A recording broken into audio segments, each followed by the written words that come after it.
President Trump talked about what comes next for Mr. Musk, and specifically which parts of the government he'll target next. I've instructed him go into education, go into military, go into other things as we go along. And they're finding massive amounts of fraud, abuse, waste, all of these things. So, but I will pick out a target and I say go in. There could be areas that we won't, but I think everything's fertile. You know, we're a government. We have to be open. I want to emphasize three things that you just heard from President Donald Trump. First, he says Musk's next targets will be education and the U.S. military. Second, President Trump says he picks the targets. And third, he said a government has to be open. Well, I could not agree more. And that is why when you hear President Trump talk about massive amounts of fraud, abuse, and waste that DOGE has found, you need to remember that they are not showing us any of their work or their evidence. Donald Trump and Elon Musk could call a news conference whenever they want and show America step by step all the waste and all the fraud that they found that makes it necessary to shut down USAID, or explain why they are doing it and not Congress. But so far, they haven't done a single thing like that. Today, Time magazine put Mr. Musk on its cover behind the president's resolute desk.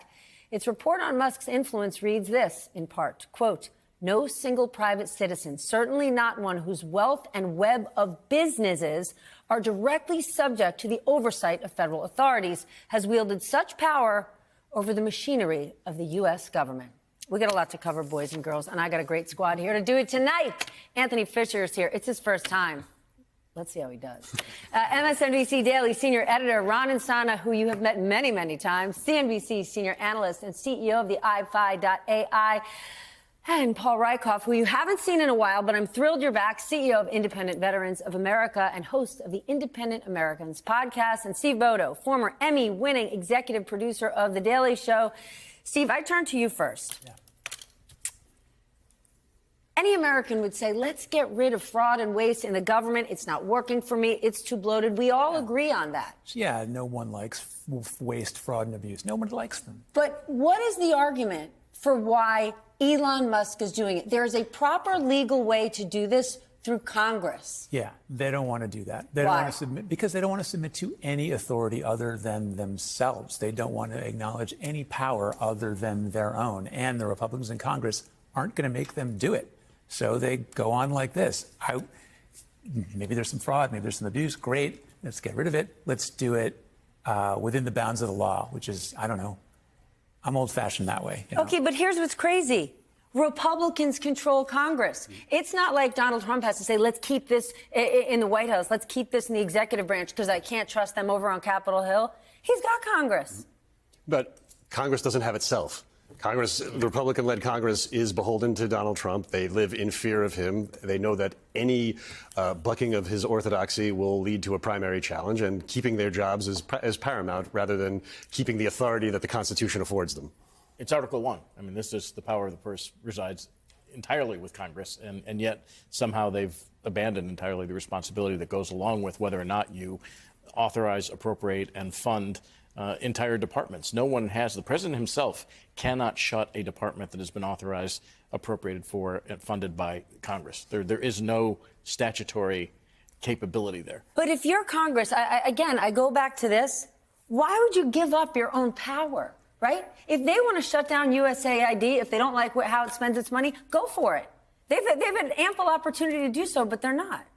No, it's hard to explain whether this is right. I mean, they're abandoning their power in fear of the president. Do they want to get primaried by someone in their next that's round of the elections? worst thing in the world. Yeah, well, apparently it is. But for Trump, it's fast, it's dirty, and so far it's effective. Yeah. He's daring the world to stop him, just like he has his entire life, and they're not stopping him. So he's going to continue to push the pace. He's going to continue to go outside the box. He's going to continue to blow things up and use Musk and anything else he can to further his radical, extreme agenda of taking over the government and snatching the levers of power. And we should be really watching when he says, I'm going for the military. He's right. He went with Hegseth first. He's going for the Pentagon first, because when you break into a house and take it over, you go for the gun closet first. He knows the military is the most powerful. He knows it's the most influential. It's the biggest employer. It's got the biggest budget, and it's got the guns. So that's where he's going first, and he's leading his entire strategy with and at the Pentagon. Is he not concerned, though, that he will lose support from his voters? Right?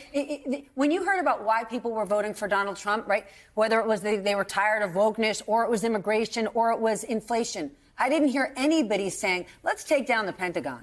I don't think he cares about that. I don't think he cares about the midterms either, because he's thinking about what he's going to do right now and in the next 6 months. And I think that's where the Democrats are flat-footed. They're talking about the midterms. Think about all he can do in the next 30 days. So he may not even care about the midterms and wants to go for a third term. He talked about that today. So he's not abiding by any norms, any regulations, any guardrails, because they're not stopping him. Doesn't seem like a voter-oriented mentality. That's really not, I think, what's on their mind. What's on their mind is like, we're going to do what we're going to do, and no one's going to stop us, and we're going to establish that dominance, and that's the game. Yep. I don't think that it's just Democrats that are flat-footed. I think Republicans are flat-footed too. Because even though he said, I'm going to do all these things, and Elon Musk said, we're going to do all these things, I don't think they really anticipated that they meant it and that they were going to do it this haphazardly and this quickly. I think they're compliant. I mean, they're a part of this. I mean, they're enablers and facilitators, and some of them are along for the ride all the way to the top. I just don't think they expected it. They're also scared. Some of them help plan it. Name one person in Congress, honestly, who has the guts to go toe-to-toe against Elon Musk or Donald Trump. One person. One Republican. The only one we saw that surprised us was Mitch McConnell voting against Hegseth. And now he's fallen down a couple of times since, and he might not be around for long. But, we're going to find unlikely opposition, and we got to take it where we can get it. And Mitch McConnell, one vote away, they could have stopped Hegseth. None of this is normal. None of it's inevitable. No one you can't just give up everything. Mitch McConnell, if he thought that his vote was going to decide that, he would have voted the other way. He's no John McCain. No, he's no John McCain. He wasn't pulling but we can't give up every fight and just assume that they're always going to fall. I mean, every fight, they got to fight for every inch. And now they got to do the same with Gabbard, and they got to do the same with Kennedy. And that's going to be the new norm. I'm just saying, forgive me for being cynical about Mitch McConnell. Oh, I'm cynical about all. Insana. Yes, ma'am. CFPB, Consumer Financial Protection Bureau, the agency that was created to protect people from predatory lending. When you think about the payday lenders, when you think about all the people who are taken advantage of leading up to the housing crisis, the idea was, let's create this to make sure this doesn't happen to people. What do we hear today? Elon Musk over Twitter, RIP CFPB. And then within hours, the main page of the website appears to be down tonight. Now, if you want to argue that agency wasn't functioning well, it was redundant, we want to take the efforts they were supposed to be doing and put it under the SEC or someone else, go for it. Get in front of the podium, speak to the American people, and tell them. But tell them what, though, that the CFPB returned $21 billion to consumers? Yeah, great point. But you could say, listen, we're going to streamline it and we're going to move it here and X, Y, and Z. But they didn't do that, right? All they did was have Elon Musk make a mockery of an agency that protects people from losing all their money. And so it's not just the Democrats are flat-footed. They're not even saying anything. With Elon Musk in particular, I mean, the president can try to do whatever he wants to do within his statutory, legal, and constitutional authorities, but Elon Musk has none of those. And yet there is no one standing out in front of the public in every form of media, social, traditional, or otherwise, in the opposition party that's saying, not only is this illegal, this is unprecedented. There is no single private individual, maybe with the exception of J.P. Morgan in 1907, who bailed out Wall Street and saved the system. There's no one who's been that powerful in over 100 years, and that was one discrete episode. This is across the entirety of government, and people are just falling down and letting it happen. It is wildly inexplicable. Okay, well, here's one. So they're searching for waste, fraud, and abuse, okay? And they're doing it across the government. They don't have to search. We know that there was hundreds of billions in fraud from the PPP loan program during COVID. Why not take the DOGE efforts and say, we're going to go after that? Because it doesn't further their agenda.